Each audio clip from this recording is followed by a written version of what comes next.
vous dites qu'il faut être très à l'écoute dans le feng shui. Tout à fait. Ça. Alors que dans beaucoup de cas, au contraire, on émet énormément, mais là, il faut sentir la personne, il faut sentir sa demande. C'est pas de sentir, c'est être très à l'écoute pour vraiment comprendre les attentes de la personne, pour pouvoir ensuite amener les changements qu'elle désire. Mais ces attentes, elles sont formulées. On leur pose des questions par rapport oui, à ça, oui. il faut que la personne exprime en effet voilà. clairement ses attentes. C'est ça, oui. Mais parfois, c'est pas toujours clairement exprimé, c'est ça. On en revient toujours au problème, souvent en psychologie, c'est que justement, les gens ne peuvent pas formuler clairement. À force de discussion, oui. on va savoir vraiment enfin, vous êtes quand même à la mer. Oui. Oui. Les changements qu'elles attendent. C'est pas forcément.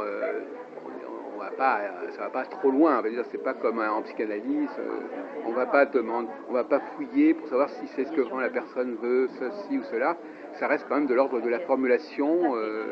Oui. Pour connaître en fait, les changements qu'elle désire, quel domaine particulièrement. C'est qu'à la limite, on est dans le domaine, si vous voulez, des questions et réponses. C'est-à-dire qu'on demande à la personne qu'est-ce que vous attendez, et la personne répond ce que j'attends, et vous, à ce moment-là, vous dites. Qu'est-ce qu'elle attend d'une expertise? Oui. Quel est le domaine qu'elle voudrait changer, améliorer? Oui. Alors, il y a une question qui revient souvent dans mes conversations, c'est que est-ce que ce que les gens veulent, c'est vraiment bien pour eux? Parce qu'il y a deux questions. Finalement, en vous écoutant, il y a deux choses. Il y a, vous intervenez pour améliorer, mais la personne peut aussi avoir une demande. Est-ce que cette demande est nécessairement bonne pour elle? Parce c'est un peu un dilemme pour les gens dans ce domaine. Ils veulent des choses, on les aide à avoir ce qu'ils veulent. Mais est-ce que ce qu'ils veulent, est-ce que c'est une bonne chose qu'ils aient ce qu'ils veulent? Enfin bon. Après, les personnes sont juges de ce qui est bon pour elles. La seule chose est que si elles veulent certains changements, mais qu'en voulant les faire, on va améliorer peut-être un domaine, par exemple financier, mais qu'on va aggraver le domaine même de la santé. C'est ce qu'on pourrait appeler des effets secondaires. Voilà, on se doit bien sûr de leur dire, si on met ça en place, par contre, il y aura de graves problèmes de santé derrière. Donc, on se doit. Vous le savez ça? Vous connaissez les effets secondaires dans tel domaine, ça a des vases communicants? Il n'y a pas de vase communicant, mais on peut être amené à faire des changements pour améliorer un domaine pour une personne, et en voulant faire les changements, quand on fait l'expertise complète, on se rend compte qu'en faisant ces changements, on va apporter de graves problèmes de santé. Oui. Donc, il est le voie obligé de dire à la personne, c'est ce que vous voulez, d'accord, mais dans cette maison, si on le fait, il y a ça. Il y a un prix à payer. Une contrepartie. Ce ne sont pas, à chaque fois, bien entendu, heureusement. Ouais. Mais si on se trouve devant ce cas-là, on doit de préciser à la personne, derrière, il peut y avoir problème de santé. Oui, c'est curieux. Après, à eux de choisir si oui ou non ils veulent faire les changements quand même. Mais ils sont automatiquement avertis des risques qu'ils peuvent encourir. Et ça fait partie de votre formation théorique, ou bien c'est à quel moment par exemple, quand vous avez suivi l'enseignement, on vous a dit aussi... Ça fait partie de mon fonctionnement. C'est-à-dire que les changements, je suis là pour aider les gens. C'est une chose, c'est d'améliorer les domaines qui m'ont précisé, d'accord. Mais à partir du moment où ça touche la santé, je me dois de les prévenir. Je pense que la santé est bien plus importante. Mais la santé, c'est la personne elle-même qui constate que sa santé s'est dégradée, ou vous le savez avant? Non, avant de faire les changements, il y a certains changements qui pourraient amener des problèmes de santé. On vous l'avait moi, je le vois dans l'expertise. Donc, je l'annonce. Ça faisait partie de l'enseignement que vous aviez reçu, qu'il pourrait y avoir des conséquences pour la santé C'est pas que...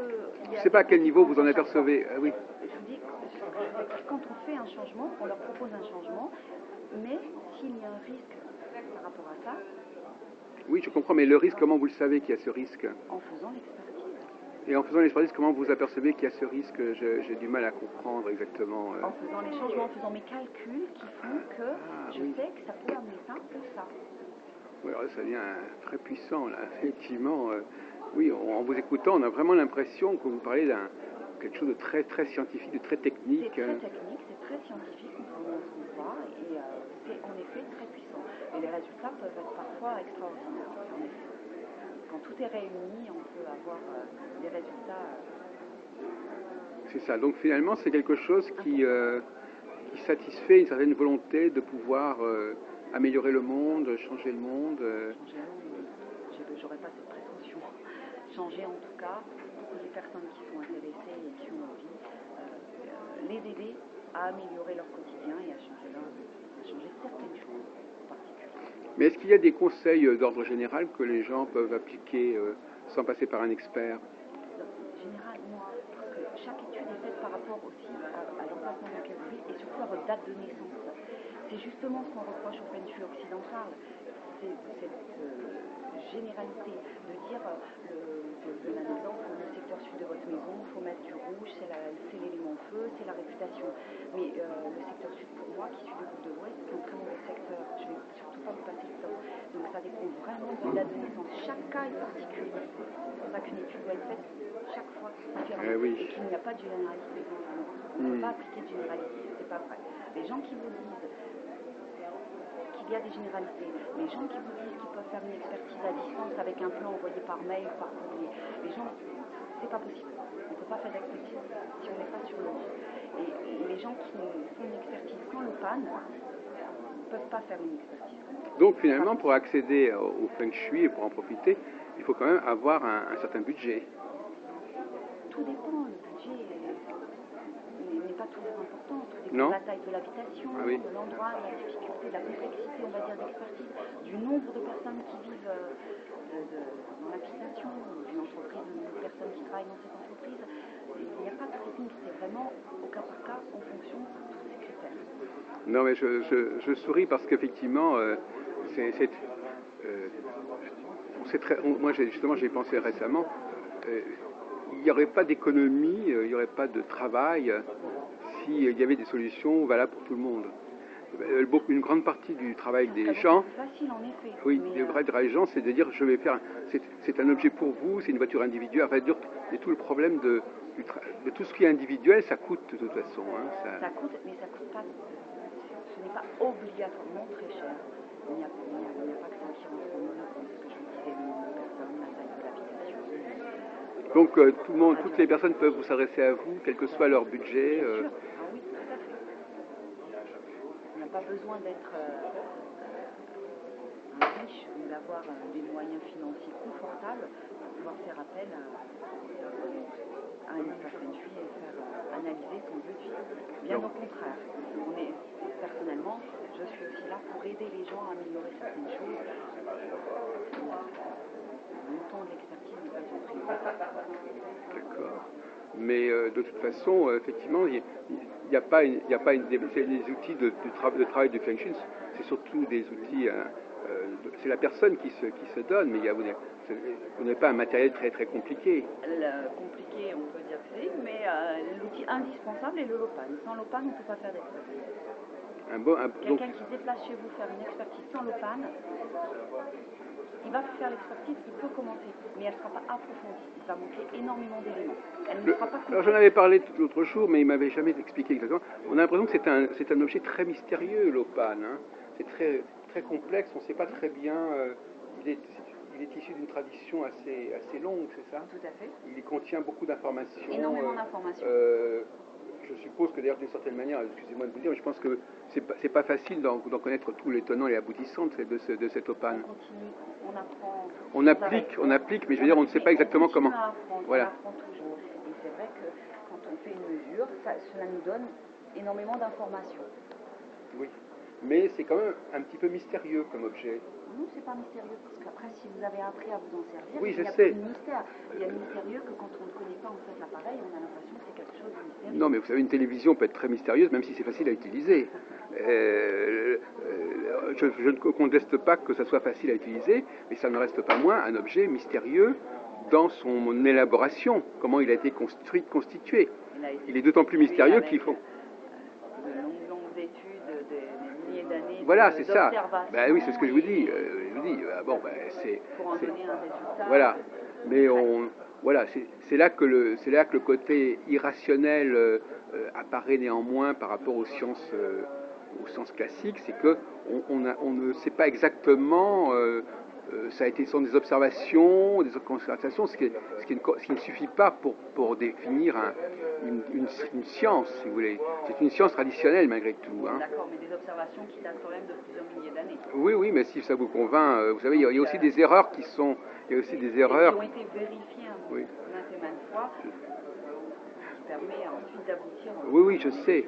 Mais vous-même, vous savez vous en servir, mais je pense que c'est un peu comme comme une voiture. Vous savez vous servir d'une voiture, vous ne savez pas forcément comment elle fonctionne et comment on la répare et comment on peut l'améliorer. Par exemple, la boussole, on ne peut pas l'améliorer. Je n'ai pas la prétention d'améliorer, ni d'amener quoi que ce soit de plus au feng shui. M'en servir, oui, parce que j'ai été formée pour ça par M. Toralba. En effet. Voilà. Donc de le manipuler, de le maîtriser. Mais est-ce qu'il y a des gens qui seraient justement, parce que vous faites partie d'une communauté des gens qui sont dans le feng shui, est-ce qu'il y a des gens qui, eux, sont en mesure qui en ont une connaissance plus approfondie sur le plan théorique, je veux dire? Bien sûr, sûrement, les grands maîtres. Est-ce qu'il y en a encore ou comment ça se passe Oui, il n'y en a pas beaucoup. Oui. Et alors eux, ils connaissent par exemple, je pense qu'il faut connaître la langue chinoise ou je sais pas, où il faut connaître pas mal de choses pour comprendre. Celui de la Wuji Academy, celui de Guayana, a été créé par M. Han, le fondateur de la Wuji Academy. D'accord, d'accord, voilà, effectivement. Donc il faut rendre à César ce qui est à César. Tout à fait. Effectivement. Et donc lui, il a fait ça, et maintenant il n'y a plus qu'à appliquer. Il n'y a pas besoin de comprendre le fonctionnement, mais c'est pas. Oui, c'est ça, voilà. Mais on n'a pas besoin de savoir exactement comment ça a été fabriqué, sur quelle base ça a été conçu, c'est pas indispensable. Alors les bases sont les fondements du feng shui, après la fabrication technique. Non, oui, d'accord. Oui. Non, mais on a l'impression que c'est une somme de connaissances, je ne sais pas.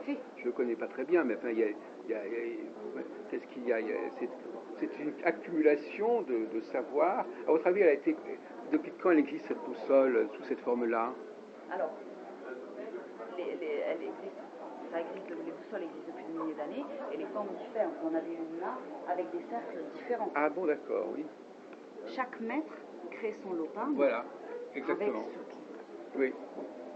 Chef d'école, oui, c'est ça, oui, voilà, c'est ça. Exactement. Alors, les indications sont bien les mêmes, mais il a été créé différemment. Les cercles ne sont peut-être pas mis dans le même sens, donc l'utilisation va être différente. Ah, l'utilisation aussi va être différente. Mais le résultat est le même. Ah oui, d'accord.